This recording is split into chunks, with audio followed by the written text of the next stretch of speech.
All right. Greetings, everybody. I am back with one of my favorite people, and I am about to once again pick the mind of Dr. Gloria Brame about stress. But this time, I'm going to preface this one. Gloria, an article came across my feed, as many articles do, that was talking about stress, and it felt almost simplistic in that the person writing the article was simply talking about stress and depression as a quote, mere chemical disorder. Now, I read the article, and while I would agree that chemicals become out of balance, it seemed to me, in my humble opinion and way non-professional, that simply reducing all of this to chemicals in the brain that are out of whack seems awfully simplistic. And I want to start there. What do you think of that? I think that that doctors look at numbers instead of people. So yes, a depressed brain, if you look at it, there are lots of bad chemicals floating around in it. But there is no real concrete evidence. It's what came first, the chicken or the egg? Did your brain get like that because your emotions made you depressed, which is what I would say? Or did you just end up with shitty genetic material? We were just talking about, I have a metabolism that processes things rapidly. Most people don't. I can't control that. I'm really glad it worked out for me, that it hasn't been a big effort to maintain my weight, that when I do want to lose weight, I know exactly what I can do. Mm-hmm. And I can turn it around usually in a few weeks because that kind of thing. And to people I know who are fat or obese, not the same, but want to lose a few pounds, to need to lose a few pounds, to gonna die if I don't lose some weight. I know people across the range, for them it's an agony. It's not just about cutting back on food, or it's not just about move around more. It's something is flawed, that goes, yes, you can trace it all to calories, but there are patterns of eating. There's so many stress behaviors for them around food. Huh. Okay. Right?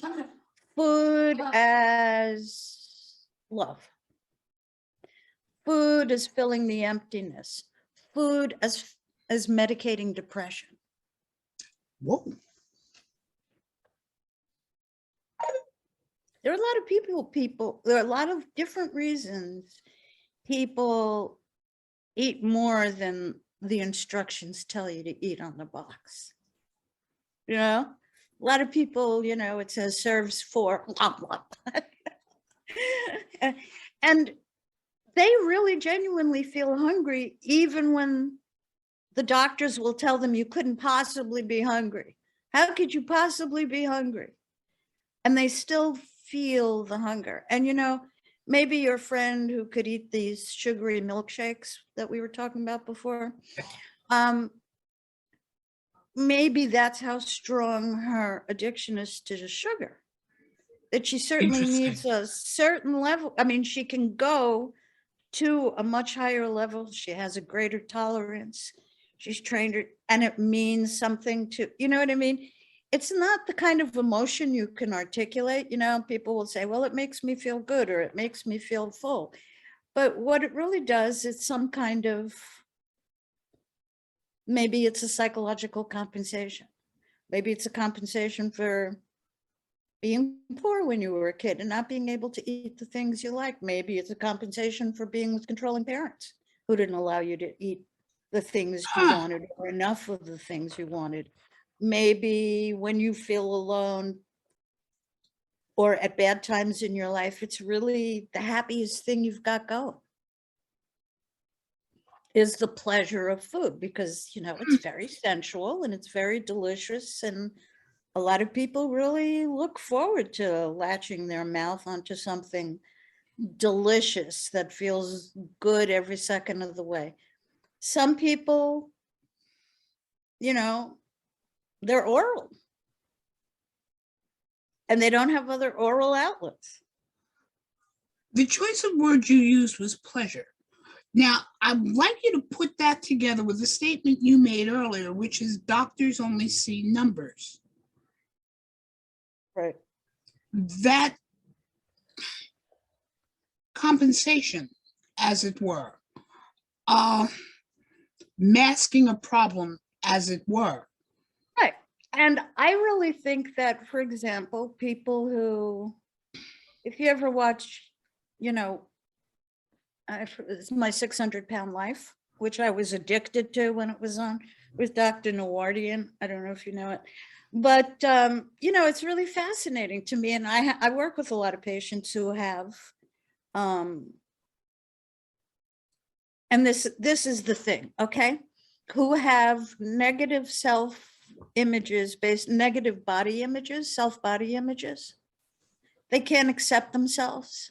Okay. Because XYZ, you know, as a sex therapist, that's usually guys who think their dicks are too small, or women who are unsatisfied with their breasts, you know, or they think they're too loose, they've had kids or something, you know, but very often it also includes unhealthily heavy people. Okay. And to me, the place you start with them is not, have you ever thought about going on a diet? Or, hey, have you tried this product? Or, here, let me cure your weight. That's not the issue to me. The issue is, what makes you feel bad enough about yourself that you have an unhealthy relationship with food? Is the question that easy to? No, it isn't. None of these, no question is easy when it comes to individual psychology, which is why stress is such a complicated issue and so hard to fix.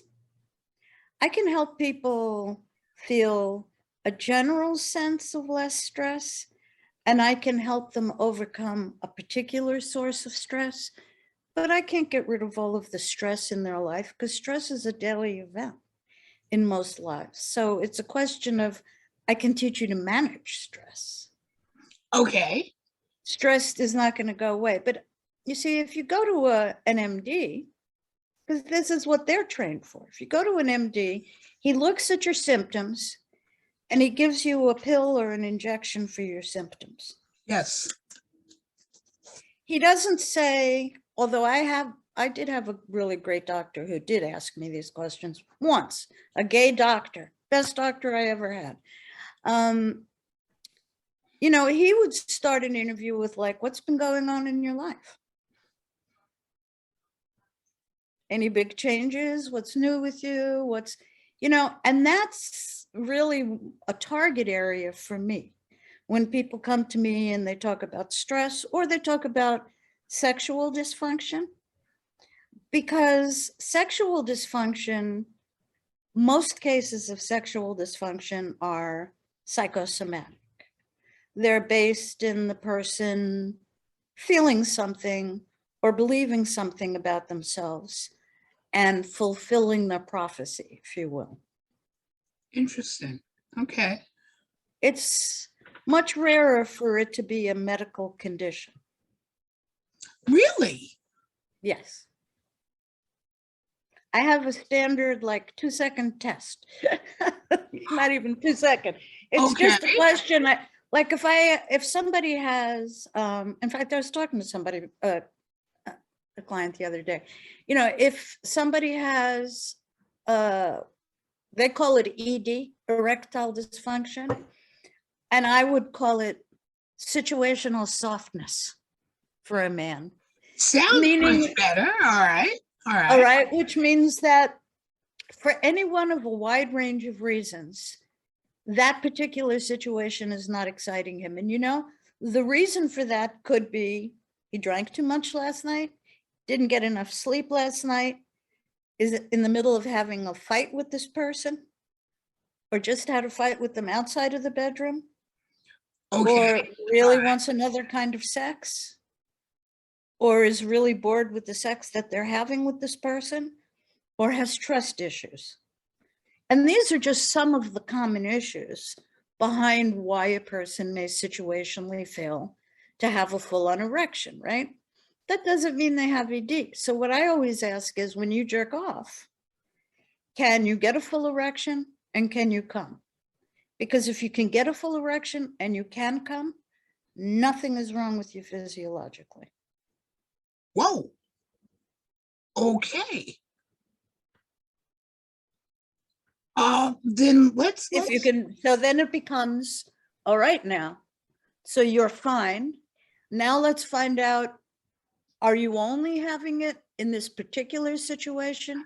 Or now have you attached so much stress to that situation yes. that you're fucking yourself over by self-sabotaging each experience and going into that experience either fearing you will fail or knowing you will fail. And then you'll fail.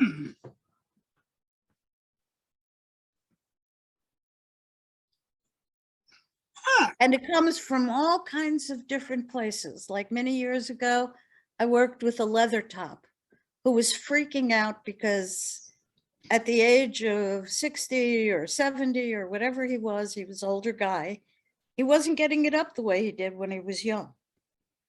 And I was like, okay, you aren't getting it up the way you used to get it up when you were young. Aging has an effect, and your cardiovascular system is not the same anymore. Just isn't. On the inside, I may be thin on the outside. On the inside, I'm not. I have high cholesterol, or you know what I mean? So, and he just didn't want to accept that and was finding himself increasingly impotent because every time he went to do somebody, that was the first thought. Is this going to be the time I do get it up? What if I'll never get it up? This boy won't respect me. Ooh. This boy is expecting a pounding. And for the last 40 years, I've been able to pound the hell out of every boy I wanted to. And now it doesn't always happen. And yes, he could still get himself off. So I knew it was psychological. And men like that are more often likely to go and tell that to a doctor who puts them on testosterone. And that doesn't always work. That was going to be my question, which will or will not necessarily work if the problem Correct. isn't physical to begin with. Correct. Or at least that's my assumption. You are correct. It's like Viagra. You can give a guy who has ED Viagra and it may not work for him if he doesn't really feel like having sex. Which is another Seriously? very hard thing to explain to men, that you actually have to feel like having the sex. You have to feel in your head that you're turned on. There's a direct connection between your brain, your heart, and your dick, and your pussy, too.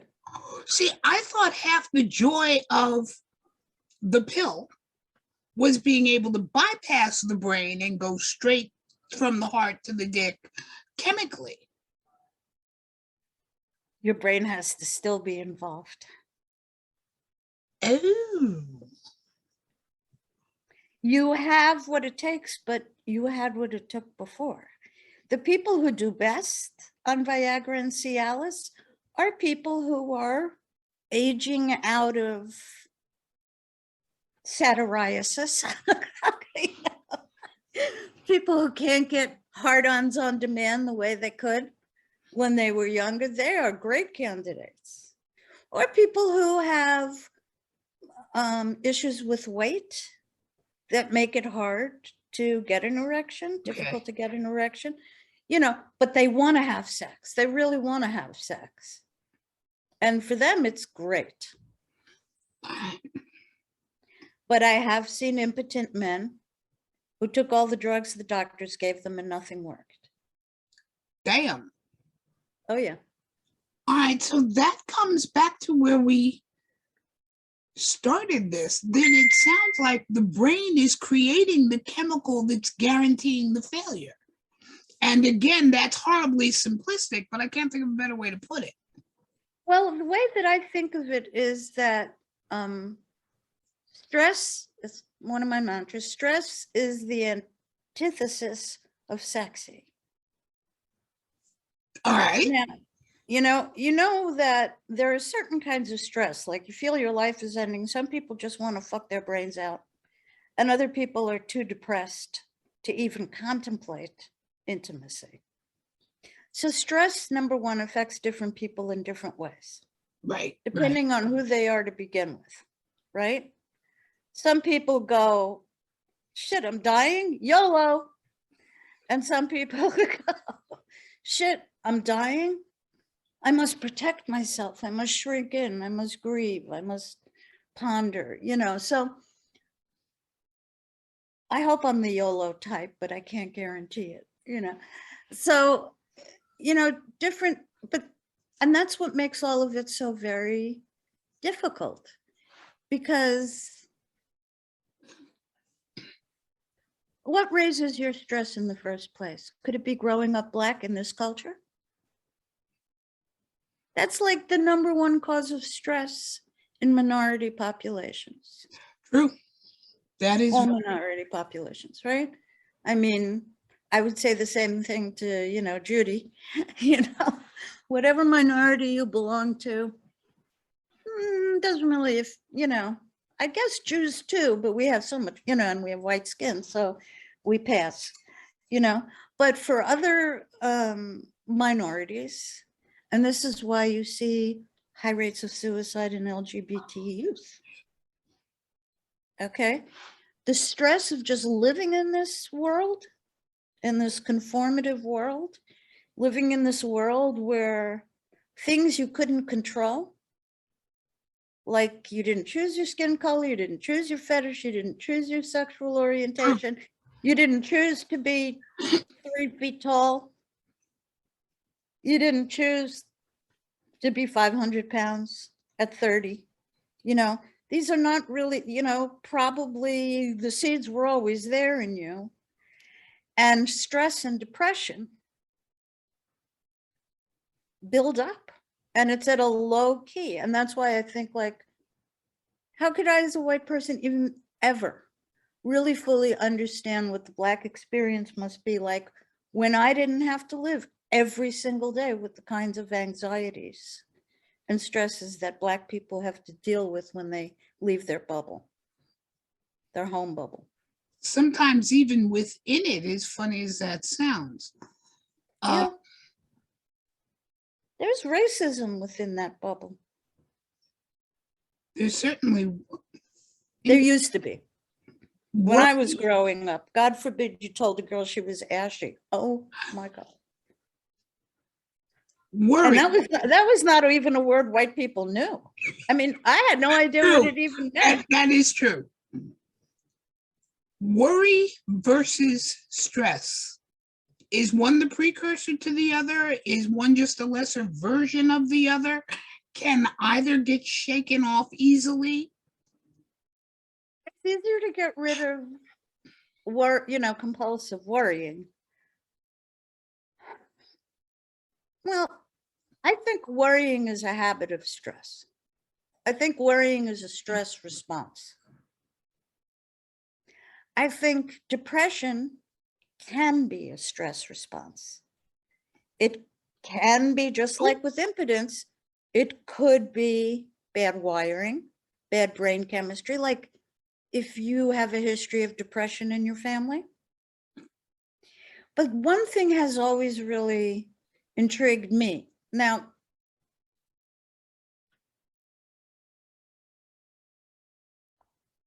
My family, my elders were nuts. And they always thought I was nuts. Well, what I realized when I got older was I wasn't nuts. They thought I was nuts because they were nuts. And my normal was nuts. Got it. Okay. Got it. So like the friends that I made, the men that I picked, the girlfriends that I picked, you know, they were all people in trouble and stressed out, just like my family. Because that was my normal. It was really a revelation. And, you know, to get older and like meet people who came from happy families, where children thought back fondly to family holidays and their grandma's cooking and, you know, and having a good time and a wonderful Sunday picnic they went to, and Yeah. the happy birthdays and proud graduations and all of that kind of stuff. Me and my friends, we didn't know from those things. That was not our experience growing up. So, you know, and so I was like so stressed out on every level. And acted kind of crazy because I was depressed and very deeply anxious. I used to get panic attacks, the whole 9 yards. And I would say that it took a lot of rebuilding to, and I'm still, you know, kind of type A, you know, but I do like to think that I have I mean, I manage it. I manage it. If you want to congratulate me on anything, it's on managing my stress every day. And I don't mean you, Gloria, but does a person get to the point where stress is normal? You can get to a point, well, what do you mean by normal? I mean, stress is normal for most Americans right now.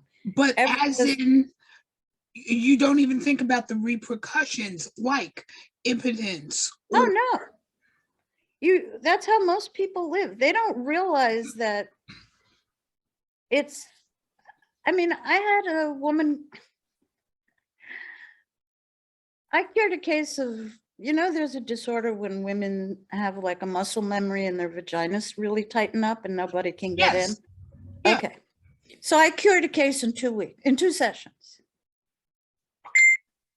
Now, she'd been to like many doctors who gave her many treatments and gave her dilators and gave her all this stuff because what they saw was dysfunctional organ, open it up. Fix organ, right. Fix organ, right? And what I saw after talking to her was, I wouldn't fuck her boyfriend either. Okay. Okay. What I heard was he made her feel really bad about herself, and that made her feel really confused about herself. And that made her have all these deep down trust issues. And she didn't want to face them because she thought she loved him and she didn't really want to think about the bad. And she took all the blame when he would say, oh, you know, what's wrong with you? You never want to have sex. And it's, oh my God, it's all me. It's all my fault. I'm broken. I've been to doctors. They can't fix me. Maybe if I talk to a sex therapist, it'll be better. Long story short, she broke up with boyfriend, has new boyfriend. Oh, long story short, broke up with boyfriend. Dr. Brame got her on the masturbation plan. Started having great orgasms, has boyfriend, has great sex life now. So the body is simply manifesting something the unconscious mind is wrestling with. Correct. I would say subconscious, because I think that people know it's there, but for a variety of reasons are in denial about it. I can't summon the unconscious. I can just make people articulate Their The subconscious, subconscious. Got it. right? In other words, I mean, it's just beneath the surface if only they could see the path to it. Huh.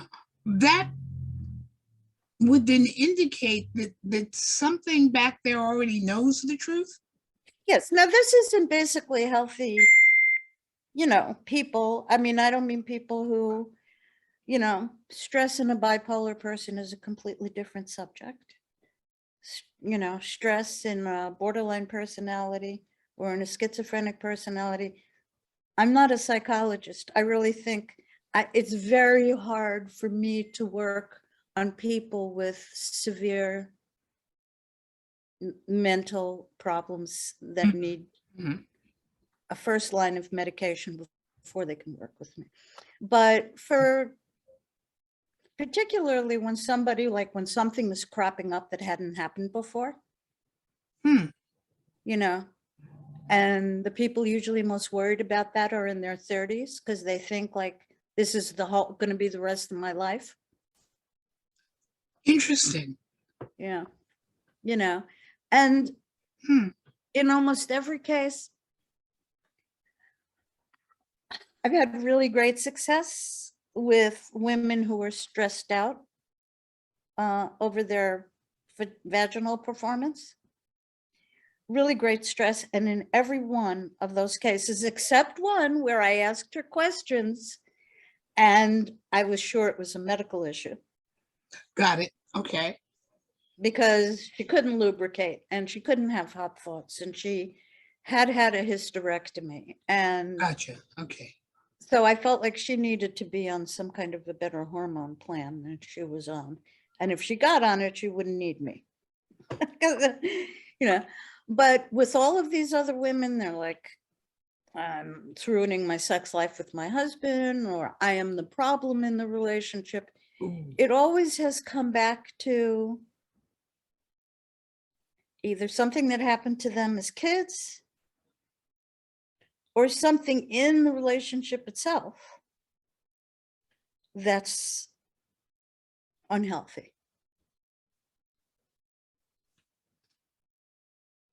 Like I said, if you go to an MD, they're going to treat the organ that's having the problem and not the person who has the organ. Got it. And if it doesn't turn out to be those, I mean, there's so many, and, I've been doing this for 20 years professionally, and I was doing a lot of peer counseling for 5 years before that. And everyone, everybody has their own story, right, Vi? Their own life story, and they have their own sex history story. Also true. You take a sex history of somebody and a sex history for me is not just when did you start, how did you feel about it? It's how were you raised? What did your family say about sex? What did your church say about sex? What lessons did you learn? Was it ever talked about at home? If you tried to talk about it, how were you treated? Did your parents ever walk in on you at an embarrassing moment? Were you punished for wetting your bed or masturbating or anything like that that has to do with that area between our knees and our belly buttons, What lessons? You've just brought up a fascinating topic. What lessons? We like to think that S&Mers were all a bunch of hedonists and we're out there and we're fucking and sucking and whipping and playing and. Well, yeah. Yeah, and are we doing as much of that at home? Ouch. Or are we really kind of giving ourselves permission to let everything go when we're in the right situation?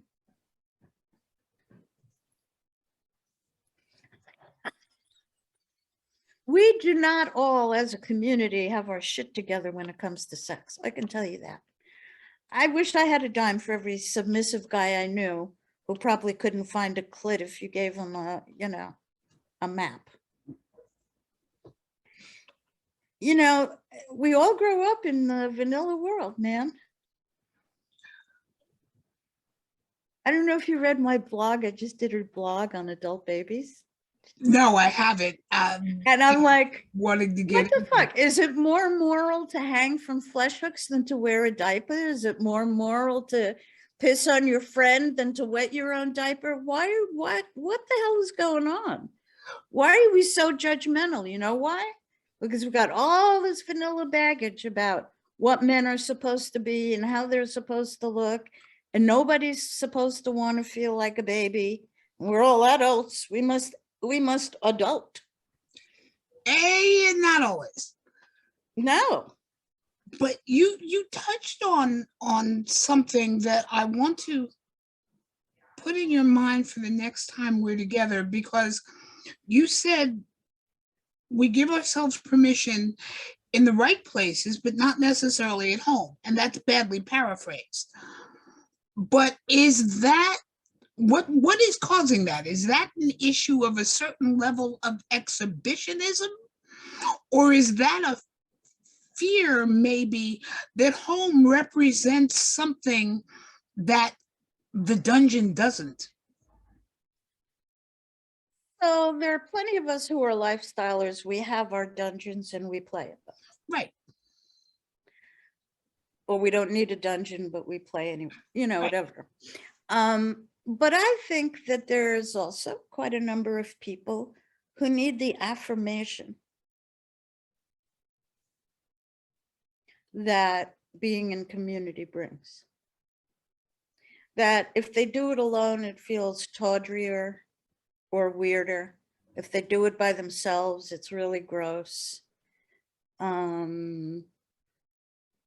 They may have other issues about who's allowed in their home or who's allowed in their bed.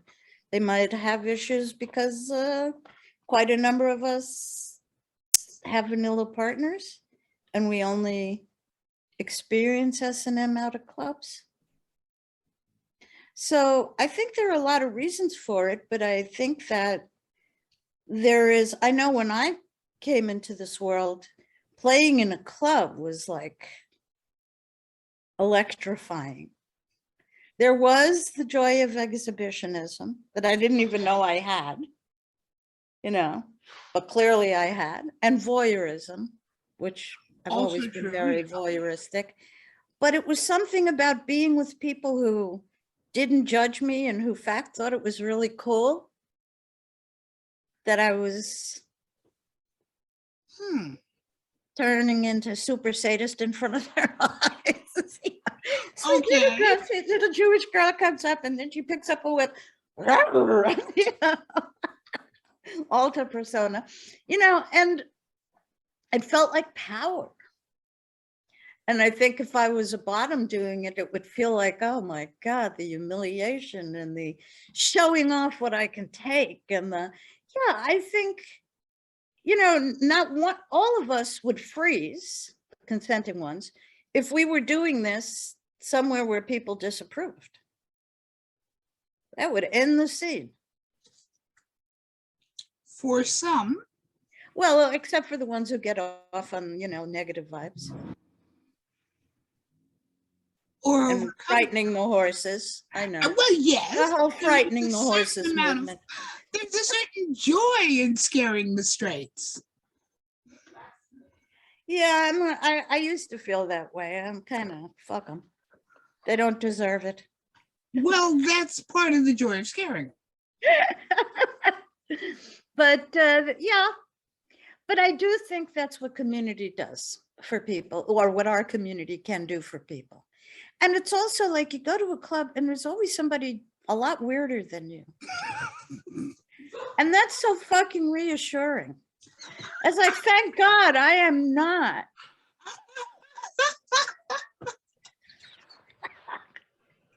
Then you have some pride where you kind of try to prove that maybe you are, but you know. Well, yeah.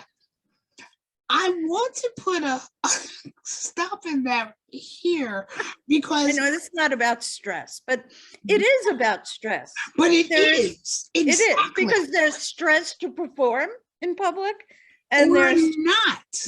or not. And that is where I want to pick up next time.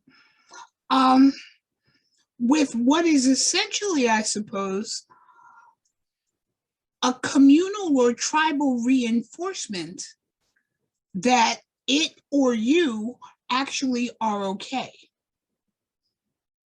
That was the gift the community gave to me.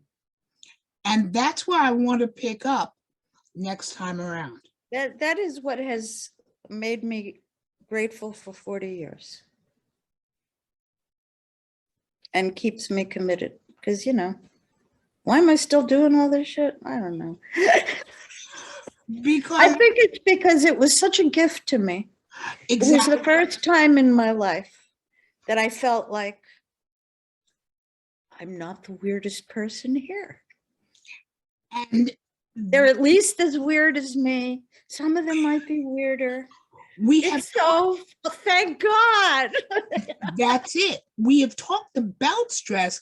Maybe we need to look at a few fun ways either to overcome it or why our mind and body allows us Right. to overcome. And some people, listen, you know, if you grow up with a problematic childhood, or if you had a lot of childhood illnesses or disabilities or weight issues, and that stuff really sticks to you in adulthood, and you're going to have to fight all those demons to overcome stress. Some people, you can change their narrative in a 1-hour conversation because their stress comes from a source that once they come to terms with it or they realize what it was, like you realize that your parent was 10 years younger than you when they said that horrible thing to you, right? Gotcha. Would you say that to your child even at that age? No. So you have to look at your parent as a fallible human being who fucked up and now it's been haunting you for 30 years. Exactly. You know, and sometimes that a change in perspective can make a huge difference. Got it. And then of course there's just stress management techniques that are good. All right, Dr. Brame. So next time we meet, we're going to be talking about community and community helping to alleviate stress. Absolutely. For If it now, doesn't create, I mean, it creates other stresses. yeah, It's well, not, you know, one but thing at a time. it alleviates, I believe, a lot of the self-doubt Yes. and self-hatred that comes from the self-doubt. And that, You know, the I'm not good enough, or I'm too weird, or there's nobody like me in the world. No, welcome. that is going to be the conversation for our next topic. Dr. Brame, as always, a delight. And remember, we're not an inclusive community until we include everybody. That's a whole different Everybody. Okay. In the meantime, Vi and Gloria signing out. Toodaloo.